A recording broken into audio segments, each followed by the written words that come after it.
बोलिए सतगुरुदेव की जय।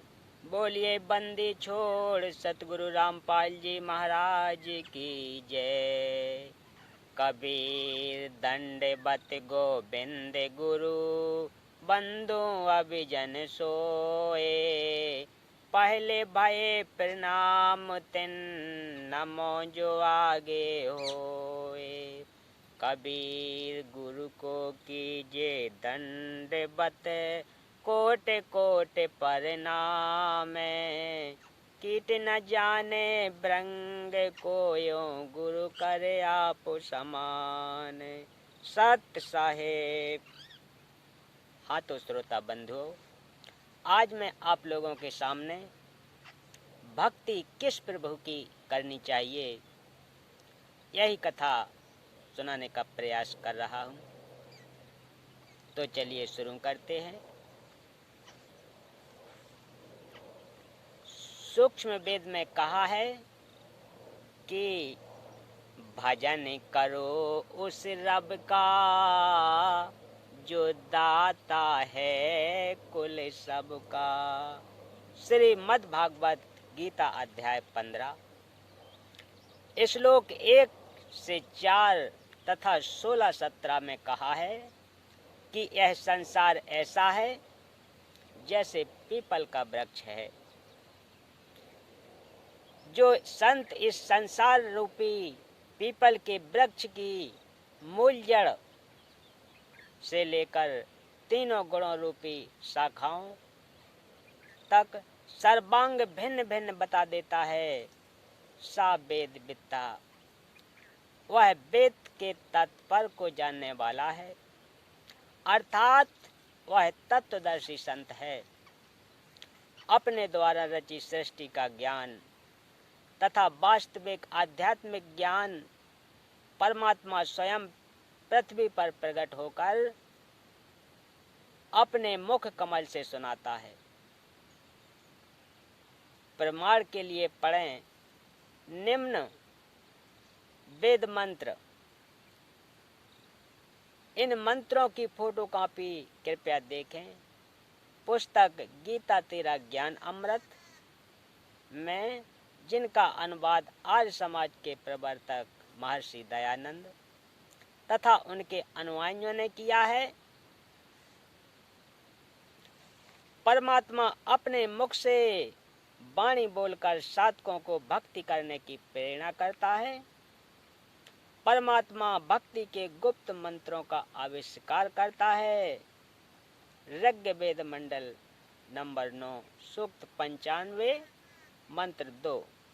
परमात्मा तत्व ज्ञान को कबीर वाणी द्वारा लोकोक्तियों दोहों चौपाइयों द्वारा बोलकर सुनाता है। वह कबीर देव कबीर परमेश्वर है जो संत रूप में प्रकट होता है। उस परमेश्वर द्वारा ऋषि या संतों द्वारा रची असंख्यों वाणियां जो तत्व ज्ञान है, वे उसके अनुयायियों के लिए अमृत तुल्य आनंददायक होती हैं। वह परमेश्वर प्रसिद्ध कवियों में से भी एक प्रसिद्ध कवि की पदवी भी प्राप्त करते हैं। उनको कवि कहते हैं, परंतु वह परमात्मा होता है। वह परमात्मा तीसरे मुक्ति धाम सत्यलोक में विराजमान है। जैसे मनुष्य अन्न वस्त्र धारण करता है, ऐसे ही वह परमात्मा भिन्न भिन्न रूपों में पृथ्वी पर प्रकट होता है। उपरोक्त ऋग्वेद के मंत्रों से स्पष्ट है कि परमात्मा अपने अमर धाम से चलकर पृथ्वी पर प्रकट होता है। वह अच्छी आत्माओं को मिलता है। वह तत्वदर्शी संत की भूमिका करके तत्व ज्ञान दोहों चौपाइयों शब्दों द्वारा बोलता है। उस परमेश्वर ने सन 1398 से 1518 तक 120 वर्ष पृथ्वी पर भारत वर्ष की पावन धरती पर काशी शहर में जुलाहे के रूप में रहकर तत्व ज्ञान बताया था। कबीर अक्षर पुरुष एक पेड़ है, क्षर पुरुष है ढार, त्रिदेवा शाखा भये पात जानो संसार। वृक्ष का जो हिस्सा पृथ्वी से बाहर दिखाई देता है, उसकी जानकारी बताई है कि वृक्ष का जो तना होता है उसे तो अक्षर पुरुष जानो। तने के ऊपर कई मोटी डाल निकलती हैं, उनमें से एक डार को क्षर पुरुष जाने। फिर उस डार के मानो 3 शाखा निकली हैं, वे तीनों देवता रजगुण ब्रह्मा जी, सतगुण विष्णु जी तथा तमगुण शिव जी जाने, और उन शाखाओं पर लगे पत्ते जीव जंतु जाने। कबीर परमेश्वर जी ने तत्व ज्ञान में सब ज्ञान बताया है। गीता अध्याय 4 श्लोक 32 में भी कहा है कि यज्ञों अर्थात धार्मिक अनुष्ठानों की जानकारी ब्रह्मणा मुखे सच्चिदानंद घन ब्रह्म अर्थात परम अक्षर ब्रह्म ने अपने मुख कमल से बोली, वाणी के विस्तार के साथ कही है, वह तत्व ज्ञान है।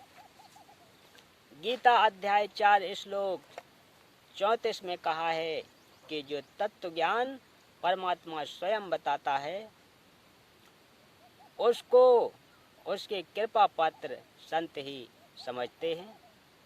उस तत्व ज्ञान को तू तत्वदर्शी संतों के पास जाकर समझ, उनको दंडवत प्रणाम कर, पृथ्वी पर पेट के बल लंबा लेट कर प्रणाम करके नम्रता पूर्वक प्रश्न करने से वे तत्वदर्शी संत तत्व ज्ञान का उपदेश करेंगे।